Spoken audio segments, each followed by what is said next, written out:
오늘 우리에게 주신 하나님의 말씀은 요한복음 20장 19절부터 23절까지 말씀입니다.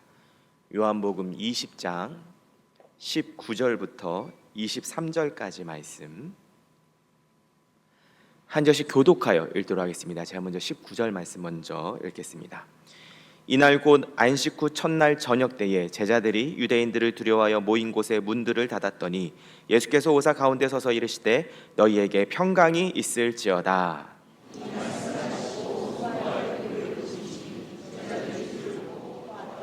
예수께서 또 이르시되 너희에게 평강이 있을지어다. 아버지께서 나를 보내신 것과 같이 나도 너희를 보내노라.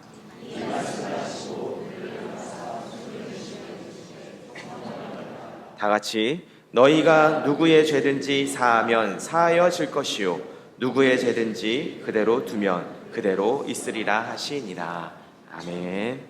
네, 오늘 이 시간에는 우리 고신대학 신학대학원에서 교의학 교수로 섬기고 계신 우리 이충만 교수님께서 나오셔서 보냄을 받은 자들이라는 말씀으로 또 말씀 선포해 주실 때 귀한 은혜 있으면 좋겠습니다. 우리 나오실 때 우리 큰 소리로 할렐루야로 인사하도록 하겠습니다.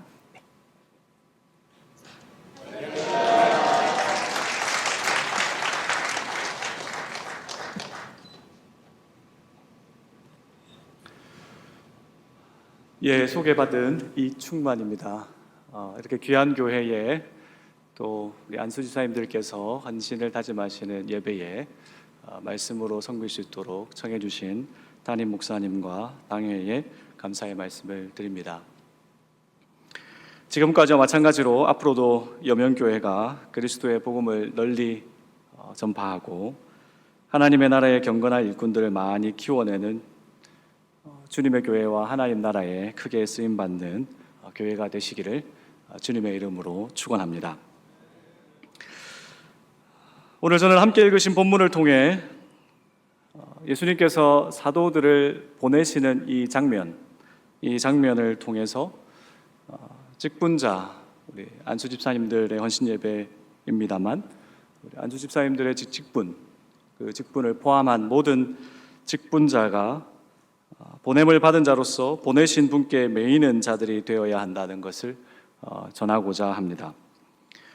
그리고 우리가 직분자가 될 수 있는 근거와 가능성이 우리에게 있지 않고 우리를 보내시는 그분께서 우리에게 베풀어 주시는 은혜와 선물의 있음도 전하고자 합니다. 이로써 다시금 보냄을 받은 자로서 보내신 분을 위해 즐거이 그리고 신속히 살아가고자 다짐하는 시간이 짧은 시간이지만 되시기를 소망합니다. 먼저 본문을 조금 보겠습니다. 본문은 예수님께서 부활하신 그날 저녁에 일어난 일을 기록하고 있습니다. 저녁입니다. 제자들은 예루살렘 성 안에 모초에 모였습니다. 요한은 이 장소가 어딘지를 알려주고 있지 않습니다. 그러나 우리가 추측해 볼 수 있는 것은 아마 이 장소는 예수님께서 잡히시기 전날 제자들과 함께 마지막 식사를 하셨던 그 자리였을 것으로 보입니다. 그러면 거기에 누가 있었을까? 오늘 읽으신 본문의 19절에 보시면 제자들이라고 나와 있습니다. 그런데 이 제자들이 누군지를 요한이 특정해 주고 있지 않습니다. 그런데 우리가 추측할 수 있는 것은 오늘 읽으신 본문 그 다음 본문 24절에서 25절에 이렇게 요한이 우리에게 전해주고 있습니다. 12제자 중에 하나로서 디드모라 불리는 도마는 예수께서 오셨을 때에 함께 있지 아니한지라 다른 제자들이 그에게 이르되라고 요한이 기록을 하고 있습니다. 오늘 읽으신 본문 그 다음 본문입니다.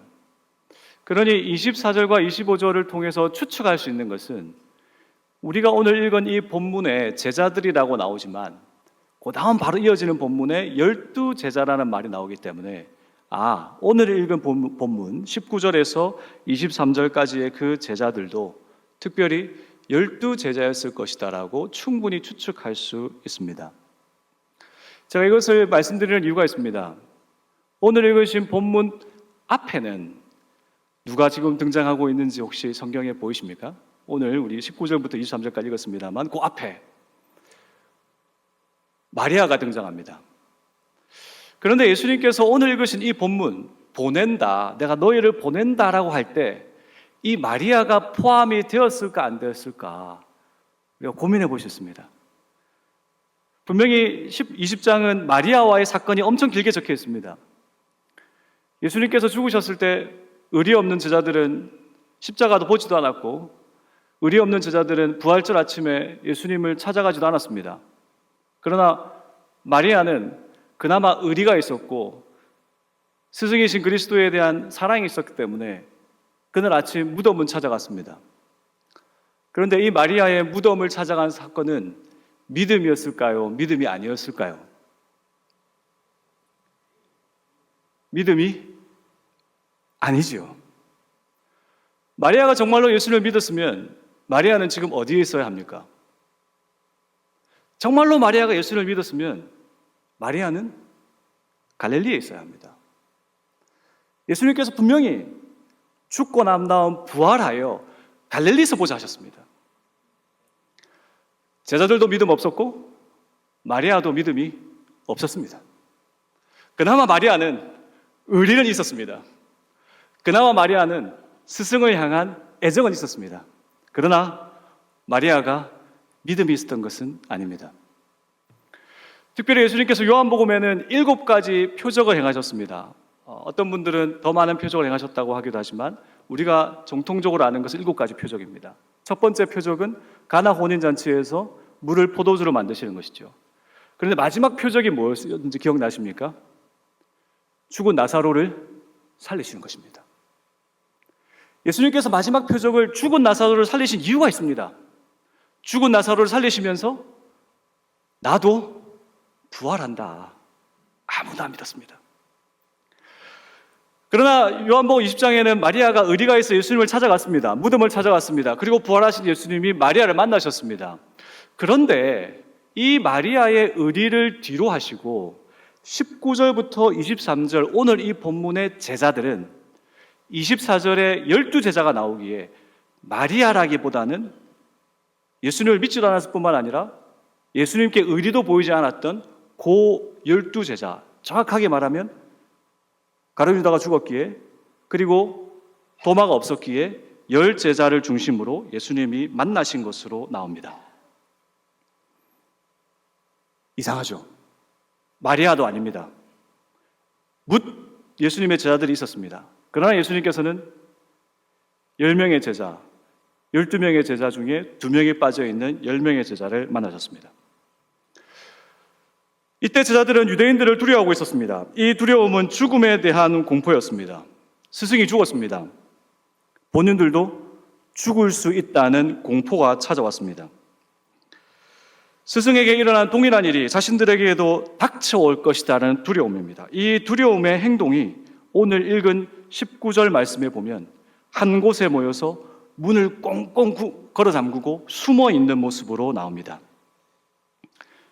이들은 겁쟁이이기 때문에 숨어서 문을 안으로 꽁꽁 잠그고 나서 옴짝달싹하지 않고 나아가지 않습니다. 인기척을 보이지 않습니다. 이들이 모인 장소에는 두려움과 무서움이 지배하고 있습니다.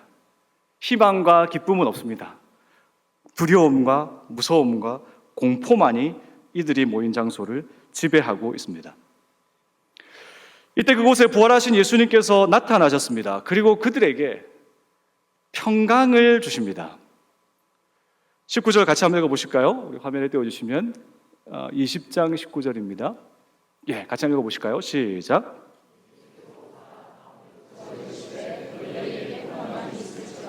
예. 한 번만 주시는 게 아니라 21절 예수께서 또 이르시되 너희에게 평강이 있을지어다. 2번 주십니다. 우리가 급한 행동은 또 중요한 행동은 항상 2번 말하거나 2번 행동합니다. 예수님은 그 자리에 공포와 두려움이 가득하다는 것을 아시고 오셔서 그 공포와 두려움을 단번에 깨십니다. 평강을 주노라. 이 평강은 예수님께서 고별 설교에서 이미 약속하신 바이기도 합니다. 요한복음 14장 27절과 16장 33절에 보시면 예수님께서 평강을 주시겠다고 약속하셨습니다. 그리고 14장 18절에 내가 너희를 고아와 같이 내버려 두지 아니하고 너희에게 오리라.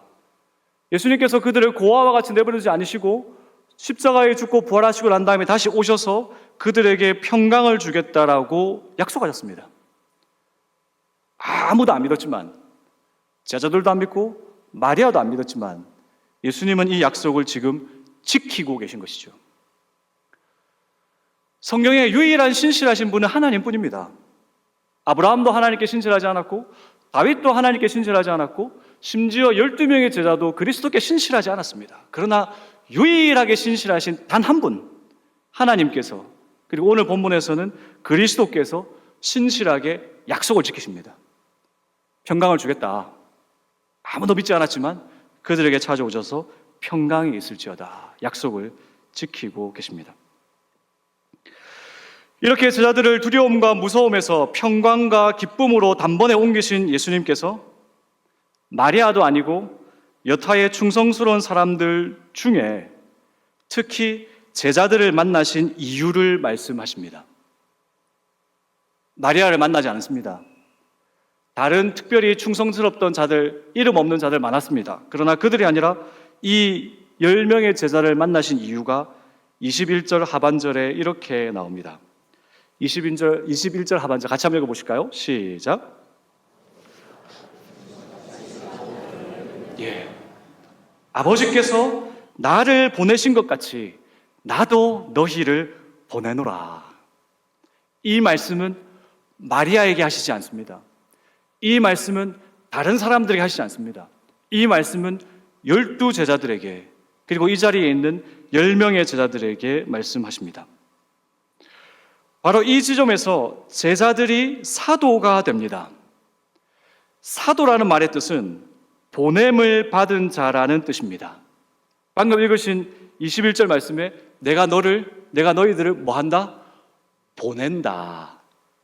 이 보낸다. 예수님이 보내시니 제자들은 보냄을 받은 자들이 되어 제자들이 사도가 됩니다. 보냄을 받은 자들. 이 21절은 사도가 임명되는 시간인 것이죠. 제자는 부름을 받은 자들입니다. 예수님이 베드로를 제자로 부르셨습니다. 예수님이 요한을 제자로 부르셨습니다. 제자는 정의상 부름을 받은 자들입니다. 사도는 정의가 다릅니다. 사도는 부름을 받았을 뿐만 아니라 무엇을 받은 자라고요? 보냄을 받은 자입니다. 제자는 부름을 받은 자이지만 사도는 보냄을 받은 자입니다. 제자들은 십자가에 이를 때까지는 제자들이죠. 그러나 부활절 아침을 지나면서 부활절 저녁을 지나면서 이들이 사도가 되고 있습니다. 예수님께서 보내십니다. 이렇게 이 짧은 한마디를 통해 아버지께서 나를 보내신 것 같이 나도 너희를 보낸다라는 이 짧은 한마디로 사도를 임명하시면서 그 사도라는 자들, 사도가 된 자들은 어떠한 자들이 되어야 하는지도 가르쳐 주고 계십니다. 예수님은 탁월한 스승이시기에 주절주절 가르치지 않으십니다. 베드로를 부르실 때도 여러 설명하지 않으셨습니다. 나를 따르라. 예수님은 한마디면 되시는 분이죠. 잘 못 가르치는 스승들이 주절주절 말을 많이 합니다. 그러나 탁월한 스승은 한마디로 끝을 내십니다. 예수님께서 내가 너희들을 보낸다라고 하시면서 사도를 임명하고 계시고 동시에 아버지께서 나를 보내신 것 같이 나도 너희를 보내노라라는 이 짧은 한마디로 그 사도들은 어떤 존재가 되어야 하는지를 이 짧은 한마디로 가르쳐주고 계십니다. 이들이 어떤 존재가 되어야 하는지는 아버지께서 나를 보내신 것 같이 라고 시작되고 있기 때문에 예수님이 누구신지를 먼저 보아야 합니다. 예수님은 스스로 오신 분이 아닙니다. 그분은 요한복음에서 특히 보냄을 받은 분입니다. 예수님 자체가 스스로 오신 분이 아니라 보내심을 받은 분입니다. 요한복음 8장 42절 우리 같이 한번 읽어보실까요? 시작. 예수께서 이르시되 하나님이 너희 아버지였으면 너희가 나를 사랑하였으리니 이는 내가 하나님께로부터 나와서 왔음이라. 나는 스스로 온 것이 아니요 아버지께서 나를 보내신 것이라. 예수님이 뭐라 말씀하셨다고요? 스스로 온 게 아닙니다. 예수님 그분이 아버지가 보내서 왔습니다. 자, 여기에 보낸다는 동사가 나왔습니다.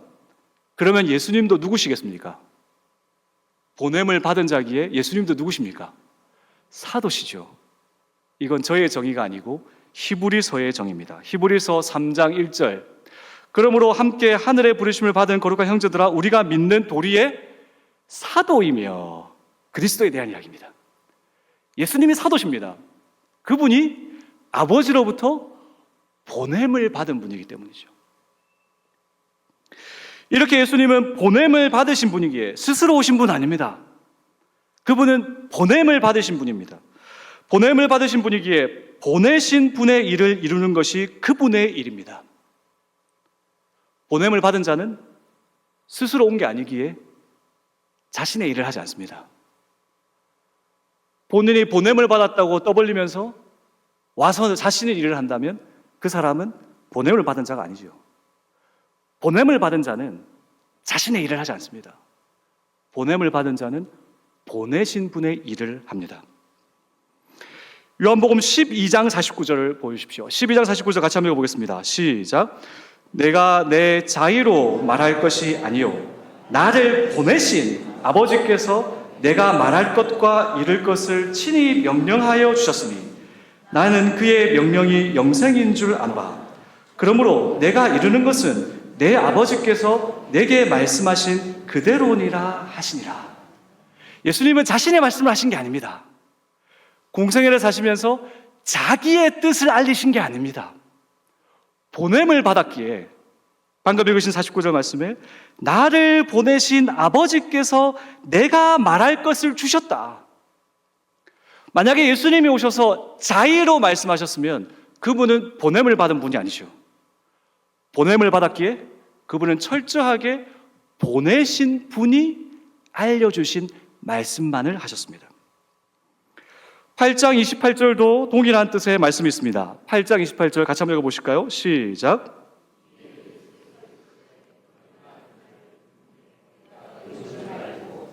또 내가 스스로 아무것도 하지 아니하고 오직 아버지께서 가르치신 대로 이런 것을 말하는 줄도 알리라. 계속하여 예수님은 스스로 하지 않는다, 자의로 하지 않는다는 말을 반복하고 계십니다. 이게 그분의 정체성입니다. 그분은 스스로 하시지 않으십니다. 왜? 보냄을 받은 분이기 때문입니다. 보냄을 당했기 때문입니다. 보냄을 당하신 분은, 보냄을 받으신 분은 스스로 해서는 안 됩니다. 보내는 분이 맡기신 일을 하여야 합니다. 예수님은 보냄을 받으신 분이기에 보내신 성부께서 주신 일만을 성취해야 합니다. 보내신 분의 일을 함으로써 예수님은 보내신 분을 나타내셔야 했습니다. 이렇게 보냄을 받으신 예수님의 이러한 모습이 이제 예수님께서 보내시는 자들의 됨됨이가 되어야 합니다. 예수님이 뭐라 말씀하셨습니까? 아버지께서 나를 보내신 것 같이 나도 이제 너희를 보낸다.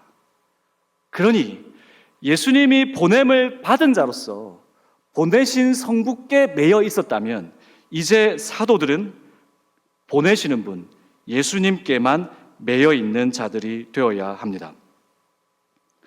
보냄을 받으신 예수님께서 보내신 아버지께 매였던 것처럼 보냄을 받는 사도들은 보내신 예수님께 매여야 합니다. 예수님께서는 스스로 오신 것이 아니라 보냄을 받았기에 보내신 분이신 아버지의 일을 이루셨습니다. 제자들도 마찬가지여야 합니다. 그들은 스스로 오고 가는 자들이 되어서는 안 됩니다. 보냄을 받은 자들이기에 그들을 보내시는 예수님께만 매여야 합니다. 예수님께서 행하시고자 하는 일만을 해야 하며 예수님께서 말씀하시고자 하는 바만을 말해야 하고 예수님이 이루시고자 하는 뜻만을 이루어야 합니다. 그렇지 않으면 보냄을 받은 사도라는 타이틀을 버려야 합니다. 자의로 행하면, 스스로 행하면, 자신의 말을 하면, 자신의 뜻을 앞세우면 사도가 아닙니다. 그리고 더 나아가 사도가 아니면 예수님과 전혀 무관해집니다. 사도는 보냄을 받은 자이기에 보냄을 받은 자는 보낸 분의 뜻을 이루어야 합니다. 또한 예수님은 제자들을 보냄으로써 사도로 만드시면서 그들이 해야 할 구체적인 임무도 오늘 이 본문에 알려주셨습니다. 보내셨습니다. 보냄을 받았기에 보내신 분께서 임무를 주셔야 됩니다. 그 임무가 23절에 기록되어져 있습니다. 요한복음 20장 23절 같이 한번 읽어보실까요? 시작. 너희가 누구의 죄든지 그대로 있으리라 하시니라. 이게 임무죠.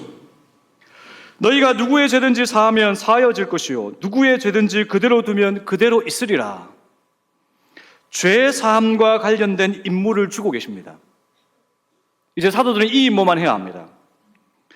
이 구절이 의미하는 바가 무엇인지에 대해 학자들은 다양한 의견이 있습니다만 제가 보기에는 요한복음 3장 18절에서 19절과 관련하여 이 본문을 이해해야 합니다. 요한복음 3장 18절에서 19절입니다. 같이 한번 읽어보실까요? 시작. 그를 믿는 자는 심판을 받지 아니하는 것이요 믿지 아니하는 자는 하나님의 독생자의 이름을 믿지 아니하므로 벌써 심판을 받은 것이니라. 그 정죄는 이것이니 곧 빛이 세상에 왔을 때 사람들이 자기 행위가 악함으로 빛보다 어두움을 더 사랑한 것이니라. 아멘.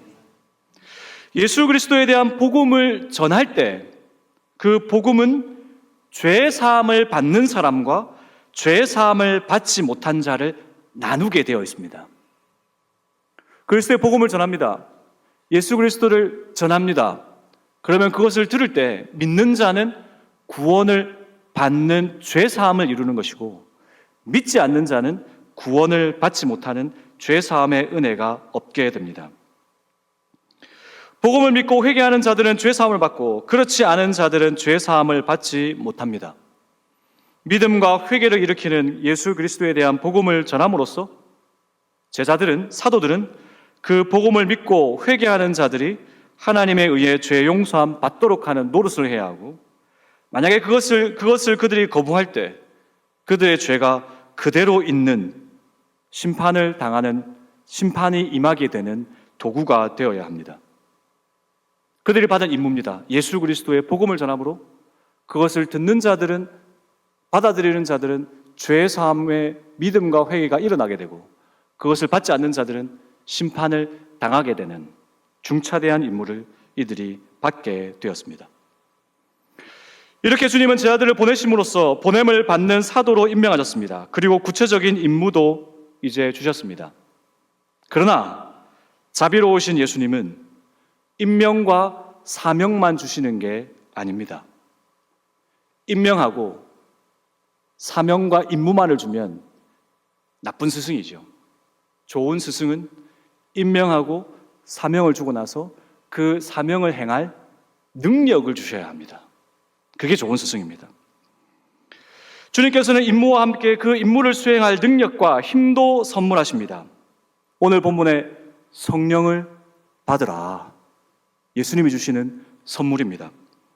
요한복음 20장 22절 이 말씀을 하시고 사도를 세우시고 임명하시고 사명을 주시고 나서 이 말씀을 하시고 그들을 향하사 숨을 내쉬며 이르시되 성령을 받으라. 이 순간에 성령을 주신 것으로 보이진 않습니다. 학자들만의 의견이 좀 다릅니다만 적어도 제가 볼 때는 이 순간에 성령을 주신 것으로 보이진 않습니다. 그러나 이것은 약속입니다. 사도행전 2장에 기록된 오순절 그 사건에 성령이 임하게 해주실 것이라는 약속을 해주고 계십니다. 제자들은 핍박과 죽음에 대한 두려움과 공포에 짓눌려 아무것도 하지 못하는 겁쟁이들이 되어 있습니다. 이들은 자신들의 담력으로 보냄을 받을 수 없습니다. 겁쟁입니다. 믿음도 없습니다. 의리도 없습니다. 마리아처럼 부활절 아침에 무덤에 가보지도 않았습니다. 부활하신 주님께서 그들에게 평강과 기쁨을 주셔서 두려움과 공포를 물리쳐 주시지 않으면, 더하여 성령을 주시지 않으면 이 겁쟁이들, 두렵고 미련한 제자들은 사도로 파송되어 임무를 수행할 수 없습니다. 공의 앞에 서서 너희의 말을 듣는 것이 하나님의 말씀을 듣는 것보다 옳은가 판단하라. 아주 용감한 베드로의 설교가 사도행전 2장과 4장에 나올 것입니다. 그 베드로는 지금의 베드로와는 전혀 다른 인물입니다. 그가 그렇게 할 수 있는 것은 선물을 받았기 때문이죠. 주께 주시는 평강과 주께 주시는 기쁨과 무엇보다 주께서 허락하신 성령 하나님의 선물을 받았기 때문입니다. 지금까지 우리는 부활하신 예수님께서 제자들을 사도로 임명하시고 그들을 파송하시면서 임무를 주시고 선물을 주시는 오늘 본문의 말씀을 쭉 살펴보았습니다. 저는 이 본문이 오늘 헌신 예배를 드리시는 안수 집사님들과 우리 모든 직분자들에게 적용된다고 생각합니다. 왜냐하면 우리는 예수님께로부터 최초로 보냄을 받은 사도들이 행했던 임무를 계속하여 수행하기 위해서 우리도 보냄을 받는 직분자들이 되었기 때문입니다. 직분자는 보냄을 받는 자들입니다. 예수님이 사도를 보내십니다. 그런데 신약 성경을 잘 보시면 이 사도들의 시대가 저뭅니다. 그러면 예수님께서 이제 다른 직분자들을 성령 하나님 안에서 보내십니다. 신약 성경에 대표적으로 나오는 직분은 목사와 장로와 집사입니다. 한국 교회는 권사라는 직분도 추가했습니다. 원리는 같습니다. 바울이 디모데를 세운 것 아닙니다. 바울이 디도를 세운 것 아닙니다. 예수 그리스도께서 바울을 통하여 성령 하나님 안에서 디도와 디모데를 예수 그리스도가 파송하셨습니다. 예수님께서 부활절 저녁에 사도를 보내신 것처럼 그 사도의 시대가 저물 때 다른 직분자들을 예수 그리스도께서 성령을 통하여 보내셨습니다. 목사를 보내셨고 장로를 보내셨고 집사를 보내셨습니다. 우리 모든 직분자들은 부활절 저녁에 있는 것과 같습니다. 보냄을 받은 자들인 것이죠. 그러기에 우리 직분자들은 오늘 본문의 말씀을 따라 보냄을 받은 자들로 살아가야 합니다. 우리의 직분이 무엇이냐가 중요하지 않습니다. 더 중요한 건 직분자가 무엇인가 하는 하나님의 말씀의 가르침입니다. 우리가 직분자라면 보냄을 받은 자들이 되었다는 것을 믿어야 합니다. 우리는 더 이상 스스로 자의로 행위할 수 있는 자들이 안 되었습니다. 만약에 우리가 여전히 자의로 스스로 행하고자 한다면 직분을 내려놓아야 합니다. 직분은 그리스도께서 제자들을 사도로 바꾸시면서 보내신 것처럼 직분은 보냄을 받은 자들이기에 더 이상 자의와 스스로의 노력이 해당하지 않는 자들이 되었습니다. 예수 그리스도께서는 보냄을 받으셨기에 예수 그리스도 그분 자체가 보냄을 받으셨기에 그분의 말을 하지 않으셨습니다. 그분의 일을 하지 않으셨습니다. 보냄을 받으신 분이시기에 보내신 분의 말을 해야 했고 보냄을 받은 분이기에 보내신 분의 일을 해야 했고 이로써 보내신 분의 뜻을 이루셔야 했습니다. 사도들도 마찬가지입니다. 그들은 보냄을 받았기에 자신들의 자의로 일을 해서는 안 되었습니다. 보냄을 받았기에 그들이 가지고 있던 유대 전통을 그대로 지켜서는 안 되었습니다. 보냄을 받았기에 베드로가 할례와 음식 규례를 더 이상 지켜서는 안 되었습니다. 만약에 베드로가 율법을 그대로 지키고 할례를 그대로 행하고 음식 규례를 그대로 이방인들에게 강요할 것이었으면 베드로는 사도직을 내려놓아야 합니다. 자의로 행하고 있는 것이죠. 스스로 행하고 있는 것이죠. 자신의 뜻을 행하고 있는 것이죠. 베드로가 그리스도로 말미암아 보냄을 받는 순간 본인의 자의는 내려놓아야 합니다. 본인의 유대교적 전통도 내려놓아야 합니다. 그리스도가 말씀하신 것만을 말하고 그리스도가 원하시는 것만을 행했어야 합니다. 우리 모든 직분자들은 보냄을 받은 자들입니다. 헌신을 다짐하시는 안수 집사님 여러분, 그리고 함께 헌신을 다짐하시는 모든 직분자들과 성도 여러분, 우리가 직분을 맡았다면 우리는 보냄을 받은 자들임을 잊지 마시기를 바랍니다. 보냄을 받은 자가 보내는 자처럼 행세해서는 안 됩니다. 보냄을 받은 자가 보내는 사람처럼 자의로 행해서는 안 됩니다. 직분자가 아닙니다. 보냄을 받은 자는 보내신 분에게만 매여 그분의 뜻만을 행하며 그분의 말만을 옮기며 그분이 원하시는 행위만을 해야 합니다. 우리 모든 직분자, 안수 집사님들을 포함하여 모든 직분자들은 보냄을 받은 자들임을 잊지 마시기를 바랍니다. 또한 우리가 이루어 드려야 할 보내신 분의 뜻이 분명합니다. 예수 그리스도의 복음을 가감없이 전파하여 죄 사함에 이르는 믿음과 회개를 일으키는 일입니다. 이 일을 위하여 목사가 해야 될 일이 있고, 이 일을 위하여 장로 직분이 해야 될 일이 있고, 이 일을 위하여 안수 집사의 직분이 해야 될 일이 있습니다. 조금씩 다를 것입니다. 각양각색의 일이 있습니다. 그러나 핵심은 같습니다. 예수 그리스도의 복음을 가감없이 전파하여 죄사함에 이르는 믿음과 회개를 일으키는 것입니다. 우리는 자의로 행하지 않고 이 뜻을 받았고 이 뜻을 행해라 보냄을 받았기에 모든 것을 내려놓고 이 뜻이 우리를 통하여 이루어지도록 우리의 직분을 수행해야 합니다. 여기에 계신 모든 직분자들이 보냄을 받았기에 보내신 분께 철저하게 매여 어떠한 다양한 방식으로든지 예수 그리스도의 복음을 가감없이 전파하여 죄 사함에 이르는 믿음과 회개를 일으키는 이 임무를 충실하게 수행하시는 모든 직분자들이 되시기를 주님의 이름으로 축원합니다. 마지막으로 이러한 다짐과 함께 오늘 말씀을 통해 주시는 주님의 위로도 잊지 마시기를 바랍니다. 예수님은 그저 보내시지 않습니다. 선물을 주어 보내십니다. 제자들은 두려움과 공포에 휩싸여 그들의 스승의 죽음에도 불구하고 옴짝달싹하지도 못한 채 좁은 공간에 몸을 숨기고 있는 비겁한 자들이었습니다. 이러한 모습은 결코 보냄을 받을 만한 자질의 모습이 아닙니다. 곧 제자들이 보냄을 받는 사도가 될 수 있는 가능성이 제자들의 안에서 만들어진 것이 아닙니다. 지금 그들 안에 있는 것이어야 두려움과 공포와 걱정과 염려와 소심함과 자괴감뿐입니다. 이러한 그들이 보냄을 받는 자들이 될 수 있는 가능성은 본인 안에서 만들 수 없고 외부에서 넣어주셔야 합니다. 스승이신 그리스도가 사도로 세우시면서 넣어주셔야 합니다. 스승이신 그리스도께서 그들을 사도로 보내시면서 평강과 기쁨을 주셔야 하고 성령을 선물로 주실 때만 그들이 임명을 받아 사도로 파송될 수 있습니다.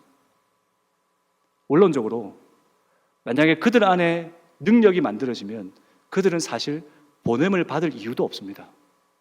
능력이 있는 자는 스스로 가죠. 보냄을 받는 자는 능력이 없기 때문에 자기 자신 안에 가능성이 없기 때문에 보냄을 받는 것입니다. 자의로 행하는 자들 능력이 있다 생각합니다.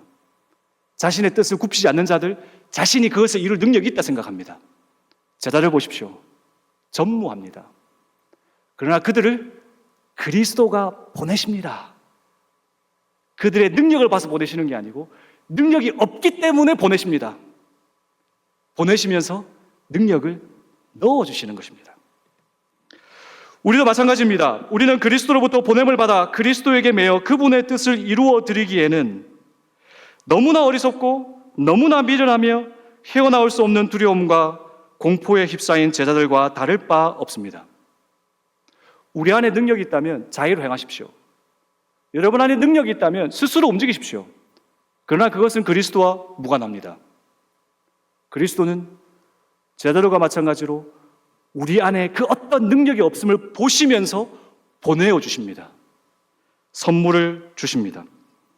우리 안에 있는 것이 고라야 불신앙이고 우리 안에 있는 것이 고라야 미련함과 두려움과 공포와 걱정과 염려와 소심함과 자기 연민과 혹 교만은 있을 수 있습니다. 우리 안에 우리가 보냄을 받을 수 있는 근거와 가능성은 전무합니다. 그럼에도 우리가 보냄을 받는 것은 주께서 우리를 보내시기를 원하셔서이고 우리에게 평강과 기쁨을 선물하시고 무엇보다 성령의 능력을 선물로 주시기 때문입니다. 보냄을 받은 직분자 여러분, 그리고 성도 여러분, 주께서 이 많은 선물을 우리에게 주시면서 성령 하나님을 우리에게 주시면서 우리를 보내어 주십니다. 보냄을 받는 자들의 영광을 누리시기를 바랍니다.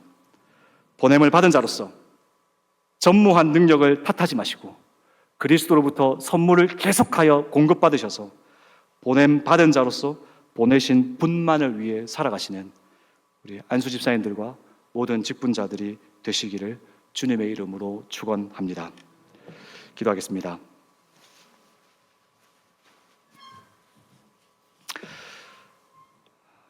자비로우신 아버지 하나님, 우리는 오늘 그리스도께서 사도들을 파송하시는 그날 밤에 서 있습니다. 공포와 두려움에 떨고 있는 그들에게, 무능한 그들에게, 미련하고 어리석은 그들에게, 자의로 스스로 할 수 있는 것이 아무것도 없는 그들에게 그리스도가 보내시며 선물을 주십니다. 우리도 그 자리에 있습니다. 주님, 주께서 우리 안수 집사님들과 모든 직분자들을 이 교회 직분자들로 보내셨습니다.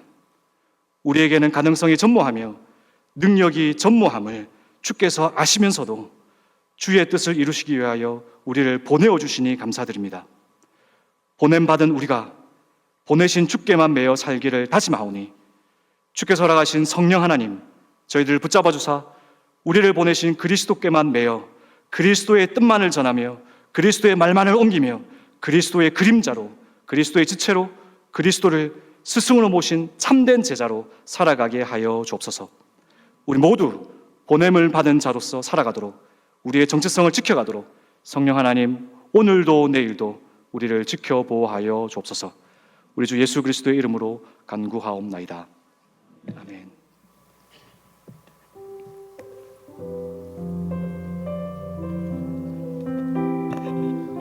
네, 우리 다 함께 주님 말씀하시면 함께 찬양하고 같이 기도하도록 하겠습니다.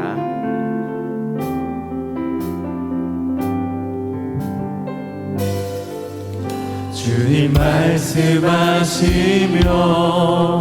내가 나가리라. 주님 뜻이 아니면 내가 멈춰서리라. 나의 가고 서는 것 주님 뜻에 있으니 오 주님 나를 이끄소서. 우리 다시 한 번 더 고백하겠습니다. 주님 말씀하시면 주님 말씀하시며 내가 나가리라. 주님 뜻이 아니면 내가 멈춰서리라. 나의 가고 서는 것 주님 뜻에 있으니 오 주님 나를 이끄소서. 뜻하신 그곳에 뜻하신 그곳에 나 있기 원합니다. 이끄시는 대로 순종하며 살리니 연약한 내 영혼 통하여 일하소서. 주님 나라와 그 뜻을 위하여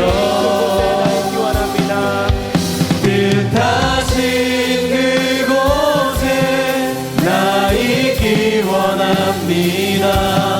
이끄시는 대로 순종하며 살리니 연약한 내 영혼 통하여 일하소서.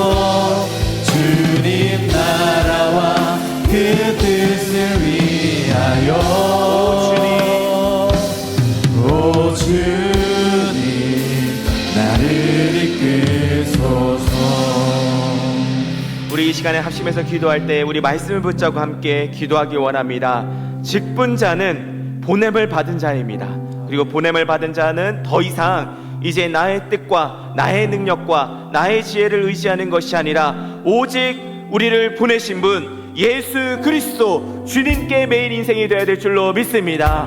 오늘 주님 앞에 우리 사랑하는 안수 집사님들과 또 모든 사랑하는 주님의 여명의 직분자들이 주여 내가 주님께 보냄을 받은 자로서 걸어가게 하여 주시옵시고, 내가 비록 연약하고 내가 비록 무능하다 할지라도 나에게 지금 주고 계시는 성령의 능력으로 말미암아 이 직분 감당하게 될 줄로 믿사오니 주여 나를 보내어 주시옵시고, 주여 주님께 매일 인생이 될 수 있게 해달라고 우리 같이 주여 한번 외치고 통성으로 부르짖어 기도하도록 하겠습니다. 같이 기도하겠습니다. 주여